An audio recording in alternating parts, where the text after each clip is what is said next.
I'd like to call the meeting to order. Please silence all cell phones and electronic devices. When speaking, please come to the podium, state your name, address, speak loudly and clearly. Thank you.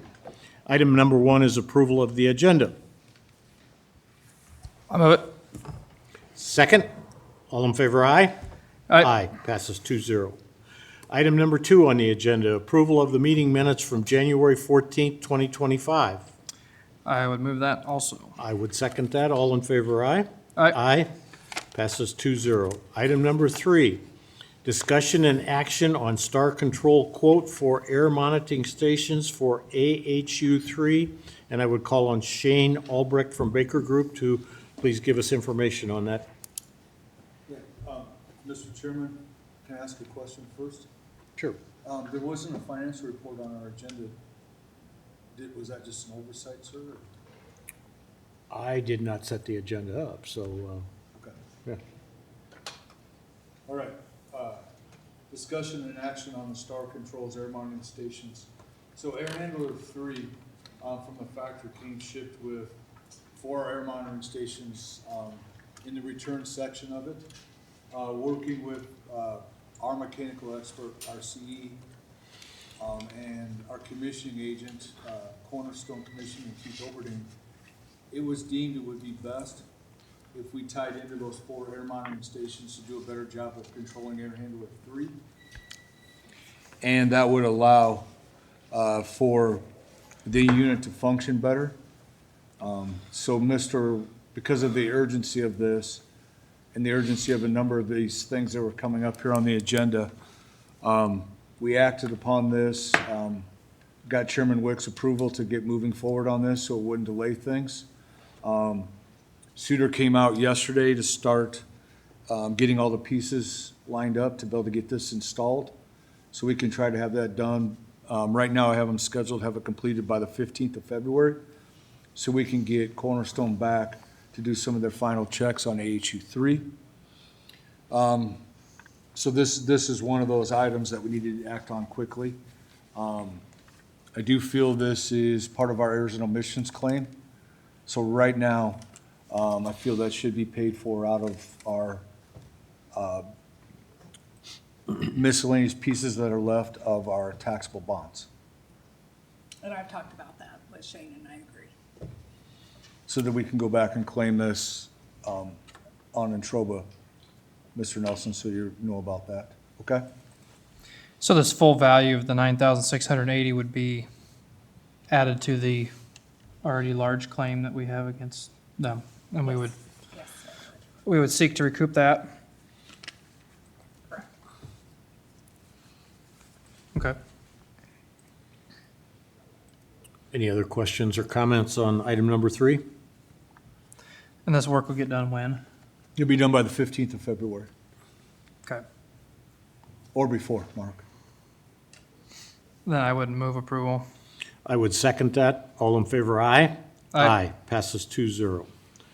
Item number 4 on today's agenda is discussion and action on Thompson Electric quote for relocating occupancy sensors in courtroom number 3. And again, I would call on Shane Albrecht from Baker Group, please. Yeah, and I'd like to ask Building Services Director Kenny Smits to come up.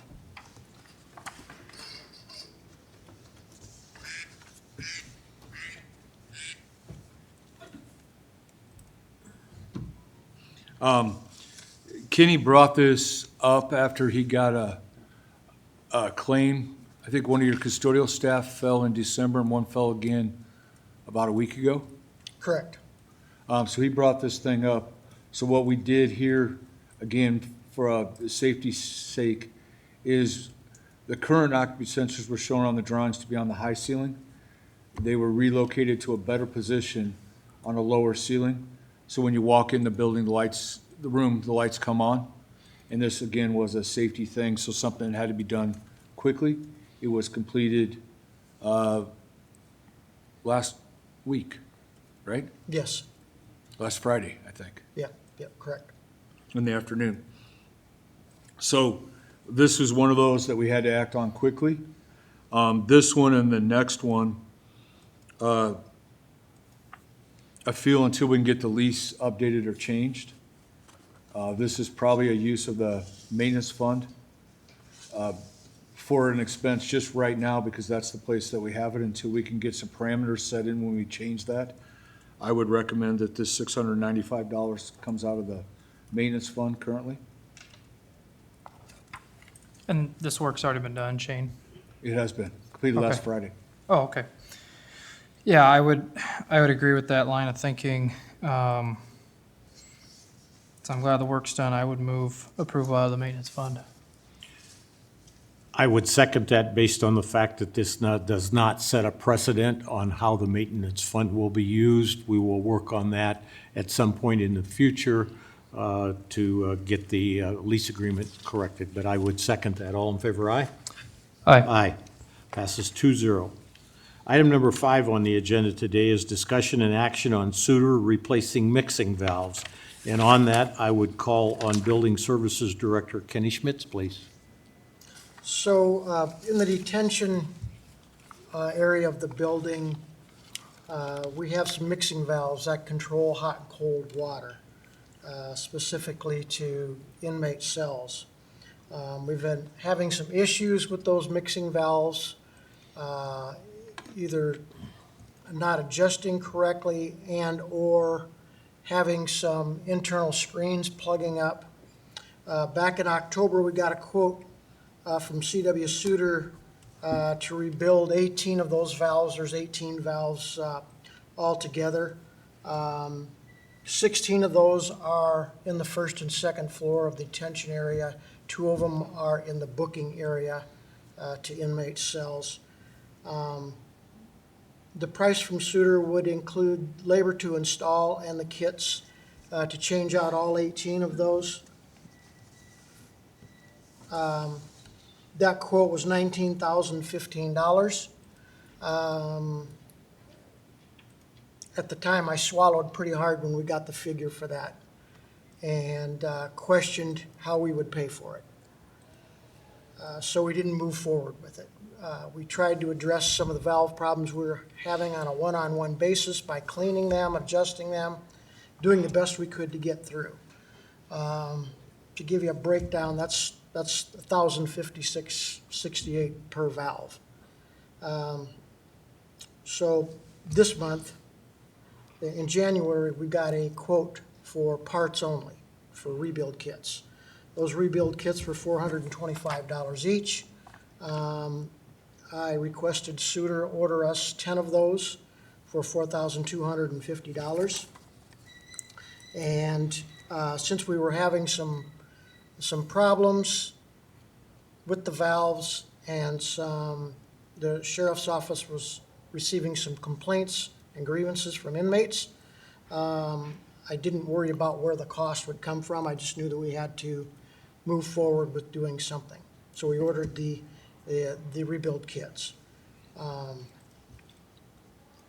give you a little bit of an idea, I did some back figuring on where the parts and the labor were actually shaking out. It had Suter replaced all 18 valves, the labor would have been $11,364. I did some more back figuring, and even at $220 an hour, and I was being generous at 16 hours, we still only have been at $3,500 for labor. So in rethinking that situation that we looked at back then, we made a very wise decision by not saying, yeah, go ahead and do that. We did our due diligence because the cost on labor was excessive. So we've saved the cost on labor. We're going to do the replacements in-house with maintenance. All this to say, we're still going to have to expense $4,250 when those kits come in.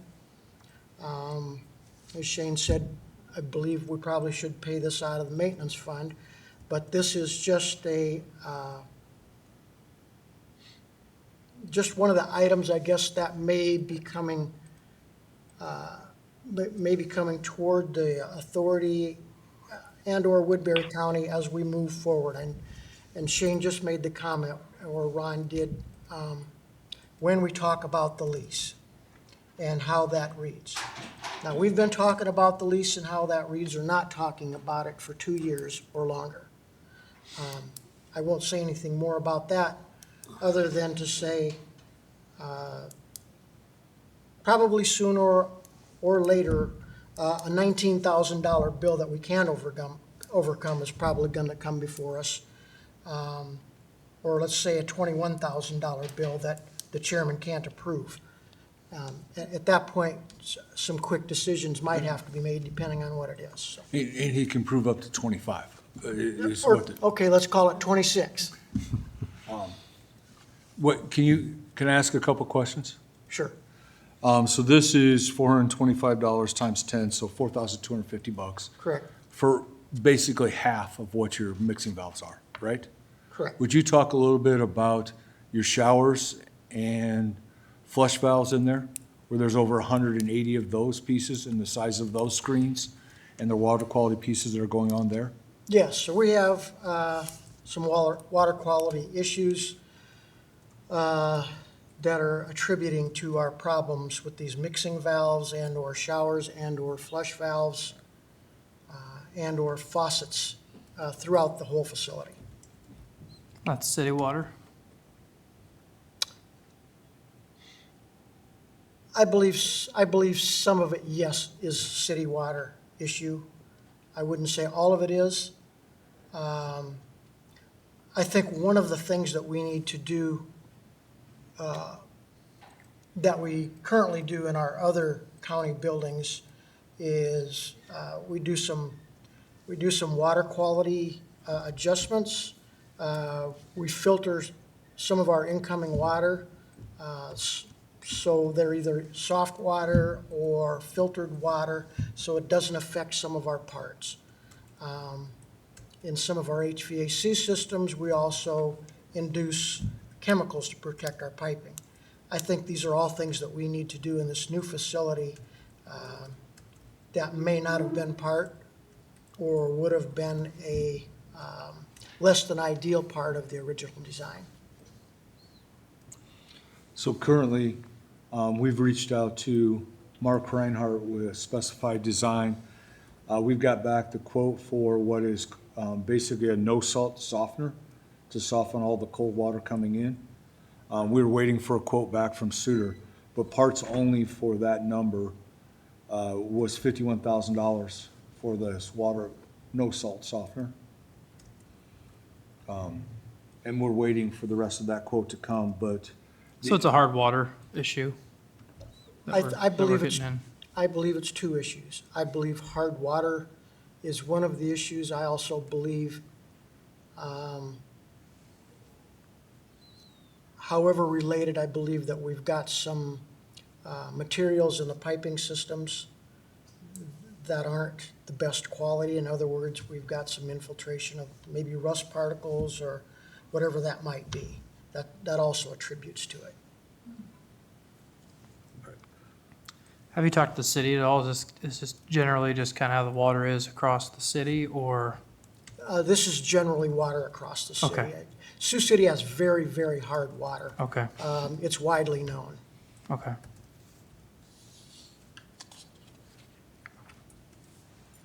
any other questions?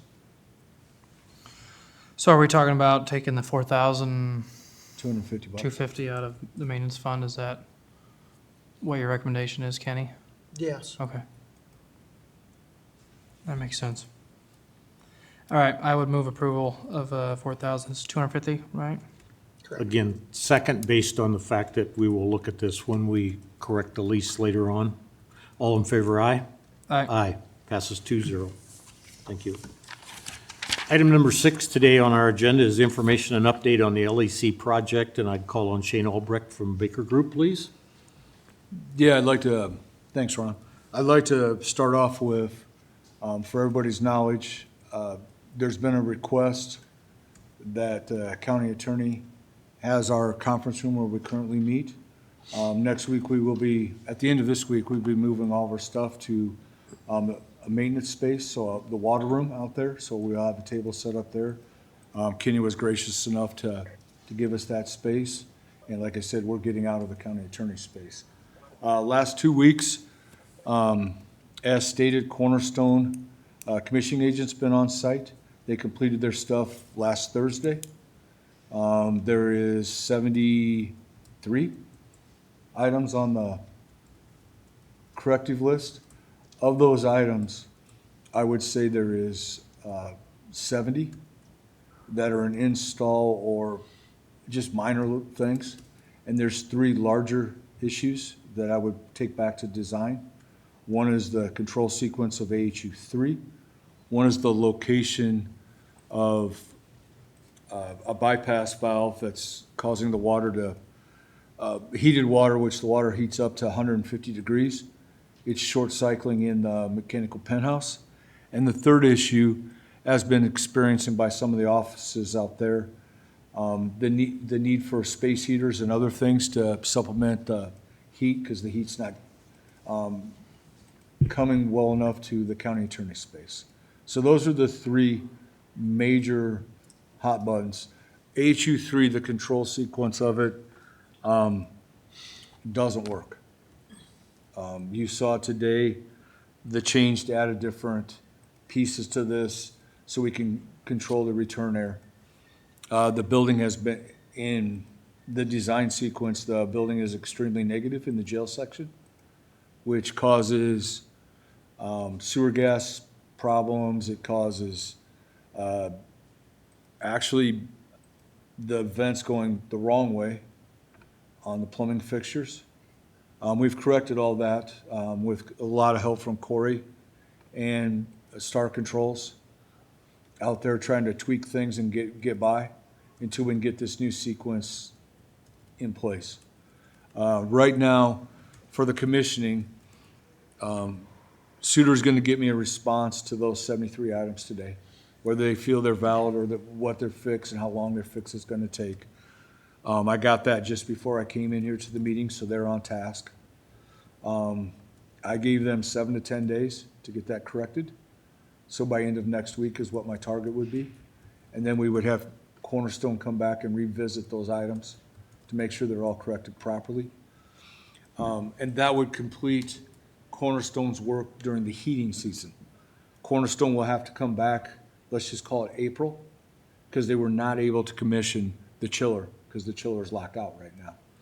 So they will come back in April and do these same checks on our chiller as part of what we've got to make sure our chilled system is running like it's supposed to.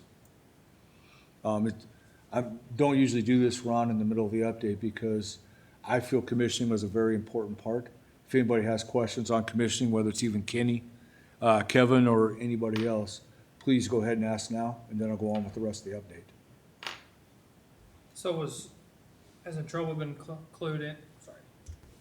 Has Entroba been included at all to the final commissioning report or the process, or have you heard from them? I sent the final report when I got it to Entroba as well.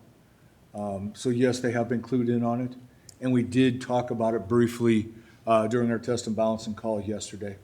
They know I'm looking at them on the location of the hot water bypass and on the control of AHU3. Okay. They're not clued in as much on heating deficiencies we have in the county attorney space right now. And our engineer Corey's seen all this stuff too? Absolutely. In fact, we've had phone calls with Corey and Keith before he left. So we've kept, our engineer's been part of this whole discussion and is part of the solution to get the control sequence set up for AHU3. Okay, thank you. Ron? I have no questions. Kenny? Kevin? No, we're all good here, Shane. All right. And I'll apologize, Kevin. I think I forgot to send you the final report. I will get that to you, and my apologies. Yeah, no worries. Basically, this last couple of weeks, we've been working on a number of different things. Between me running around with the commissioning agent pretty much all day for a couple of weeks. A ceiling has been corrected in Pod X. That was a hot priority. So Pod X had a ceiling that had a pretty good sag in it. We took and thank you to Building Services for their time too, for Todd and for the sheriff's office as well, because they provided correctional officers. We had a time where we had 14 of us going into there to look at this, to try to figure out what the problem was, if it was a leak, what needed to happen. Taking 14 people into an active jail is an undertaking, to say the least.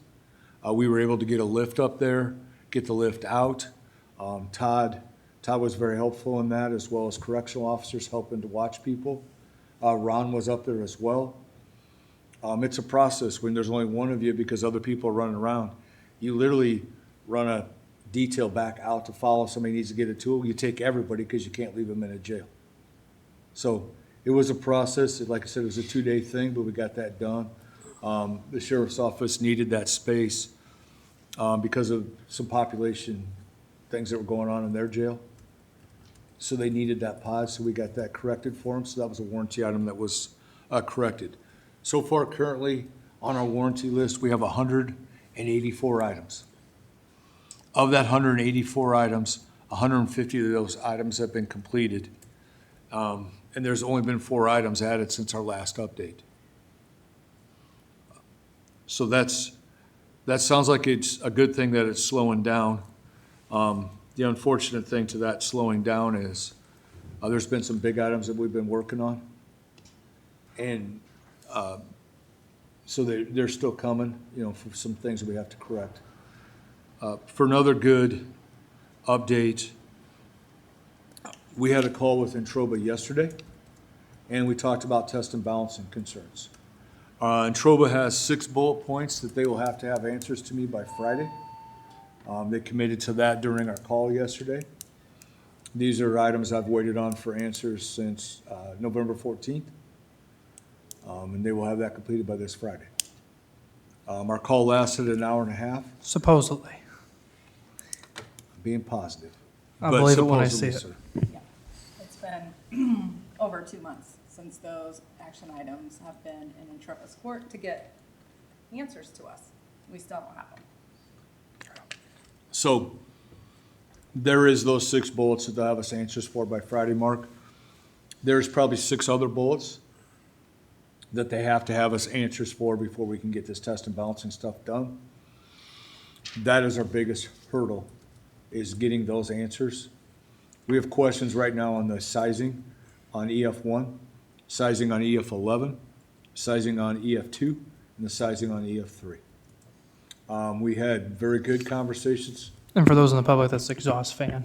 Sorry, exhaust fans 1, 2, 3, and 11. Yes.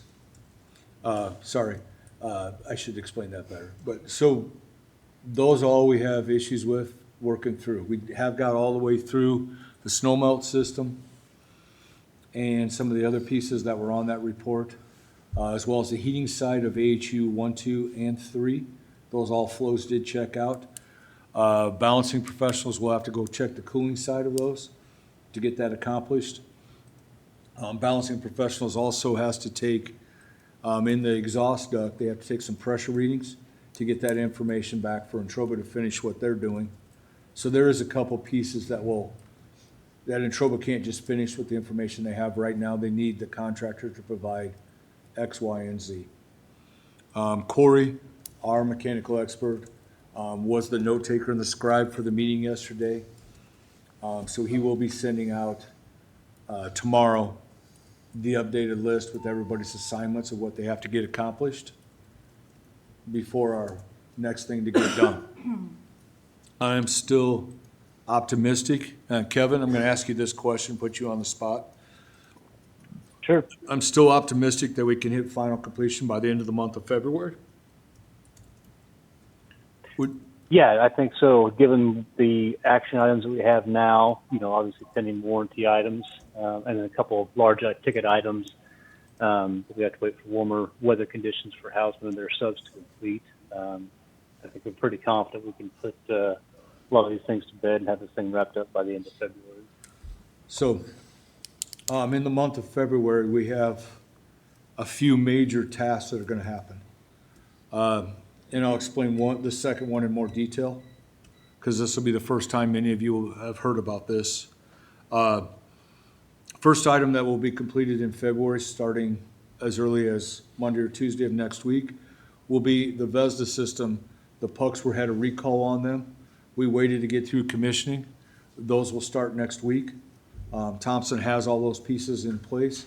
There's 180 of those VESDA sensors that need to be changed out for a warranty recall. Again, that's at no cost to the owner. It's just part of a recall, just like you have on your car. Got to take it in and get it fixed. The pucks were deemed bad. They're literally round circles about this big. 15 minutes to change them, but programming can take up to an hour, depending on how many you can do at a time.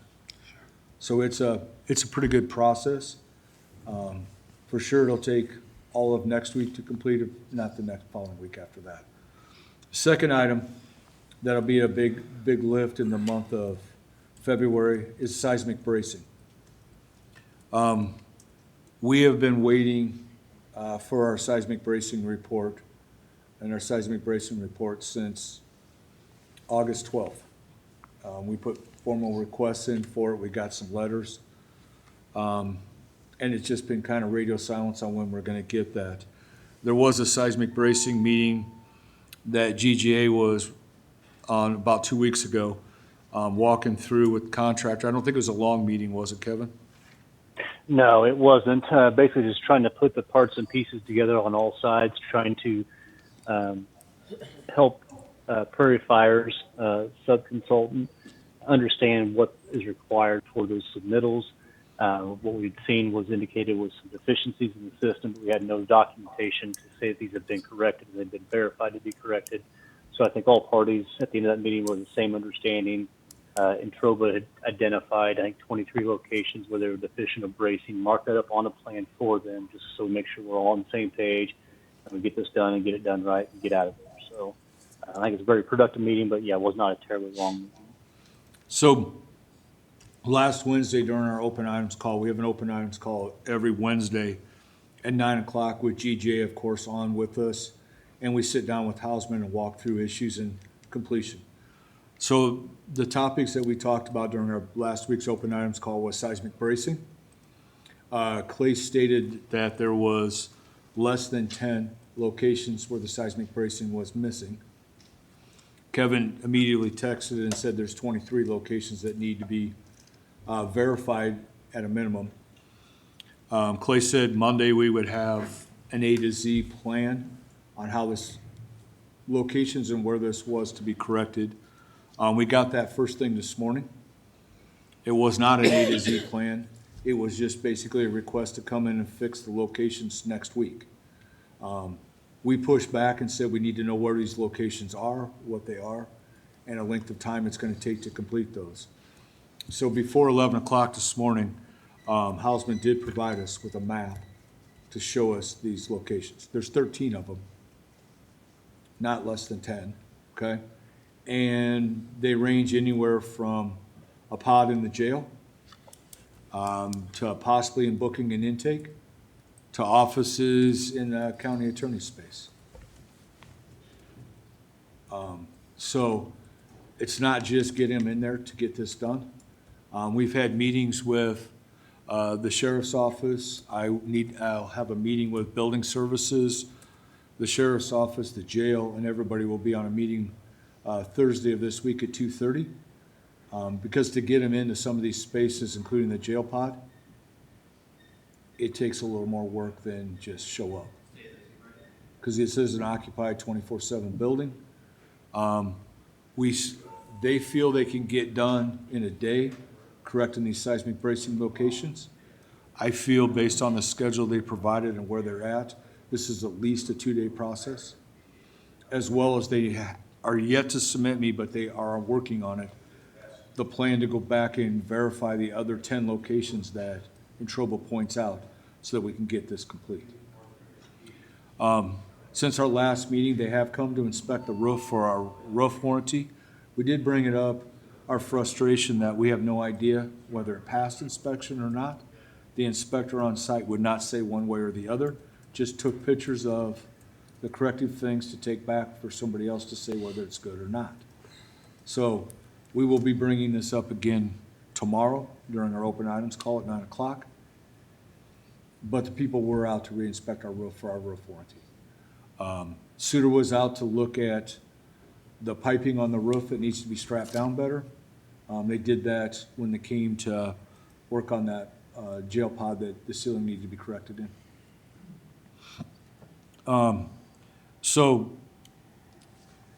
Kenny, can I get you up to the mic again one more You time? wanna talk?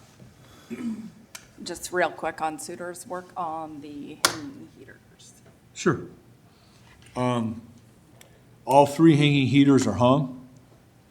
Okay, they're working on getting power to them and piping. Suter was out there yet today. Kenny, warranty and everything and people, everything going okay for you for the most part? This is a question. Yes, I think it's probably, I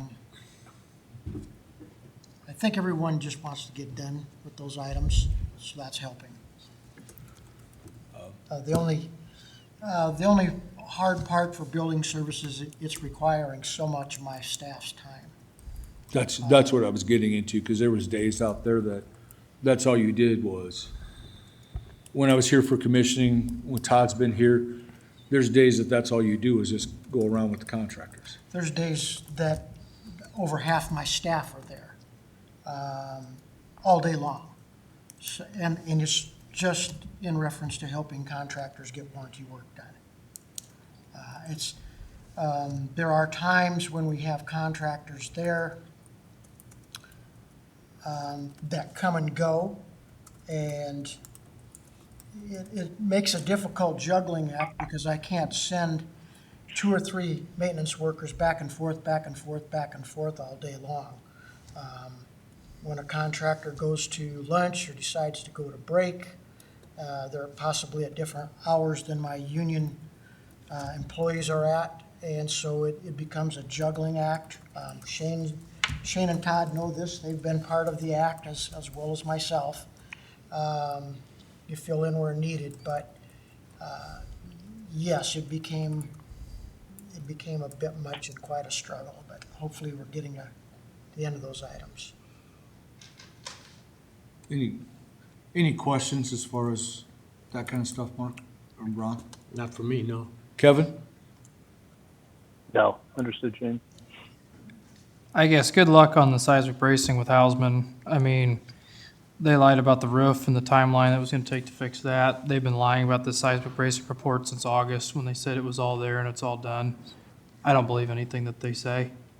They just perpetually lie and deceive. So, I mean, I hope that they come out and get it done in a day or two, but I have little faith in them, 0, because they just lie and deceive. So, that's all I'm gonna say. But thanks for your work on that, Shane, but yeah, these people are unbelievable.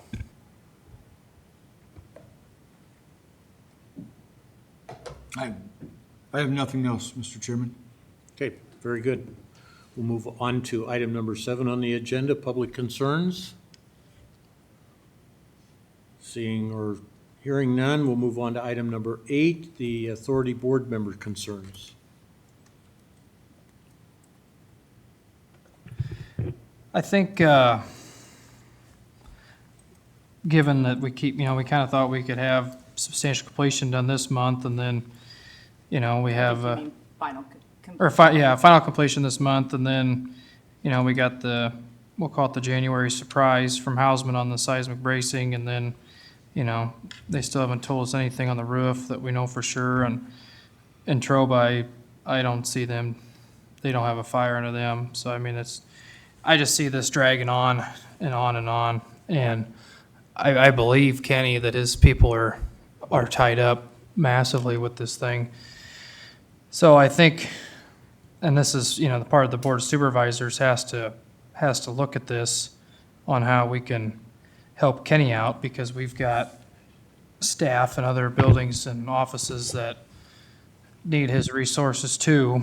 And so this is something we're gonna have to discuss with our board, but, it might be pertinent of us to hire more people for Kenny's staff. And I think we need to drastically reduce Baker's footprint going forward, because we could pay one of your staff for an entire year off of what we're paying for 2 months for a Baker Group contract.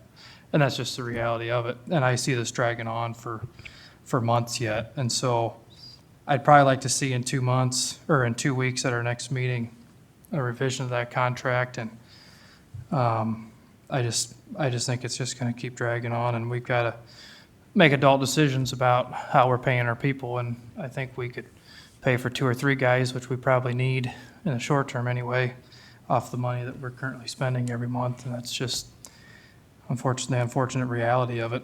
So just my thoughts. And like I said, that's something I'm going to talk with my board of supervisors on how we can help you out, Kenny. But I just don't see this going anywhere.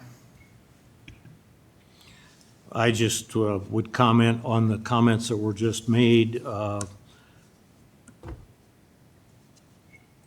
don't really believe that many people understand what Baker Group does for this operation on a day-to-day basis.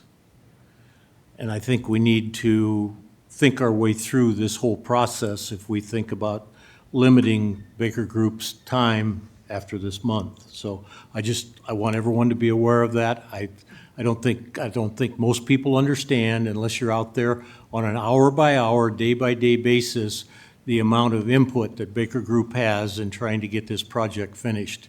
And I would caution people to take a solid look at that before a decision is made.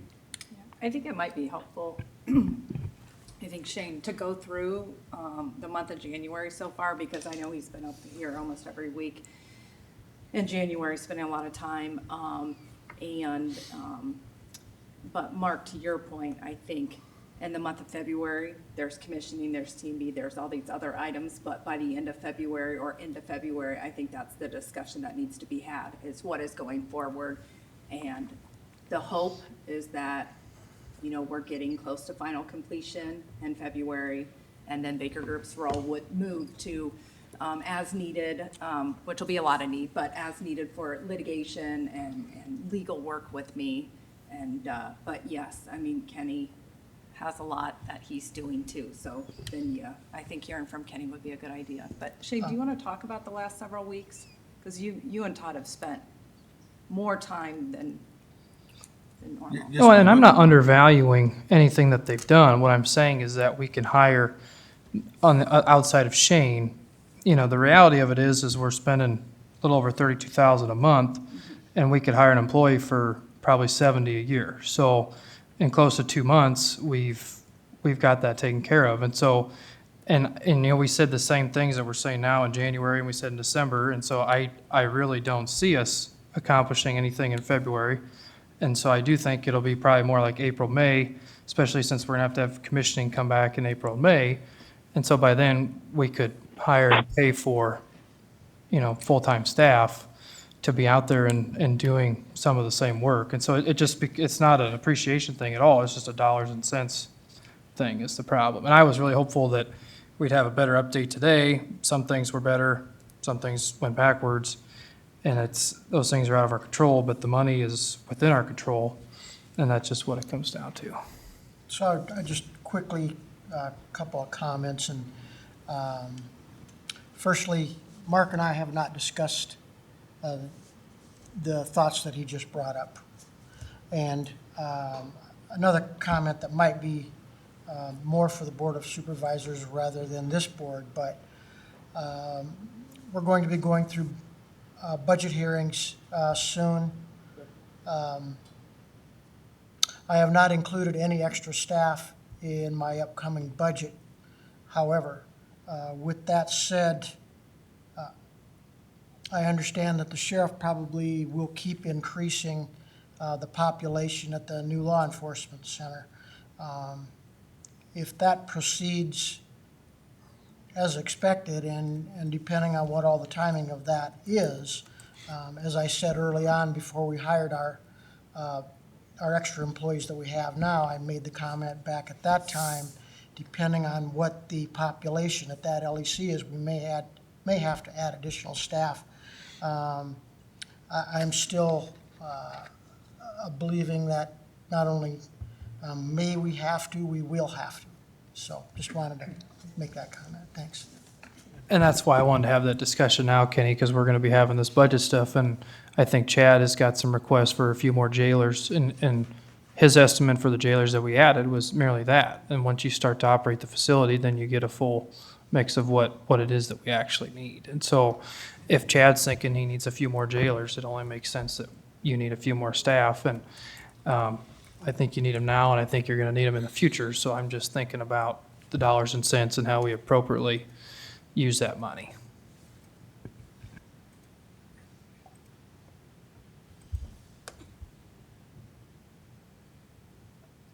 Any other comments?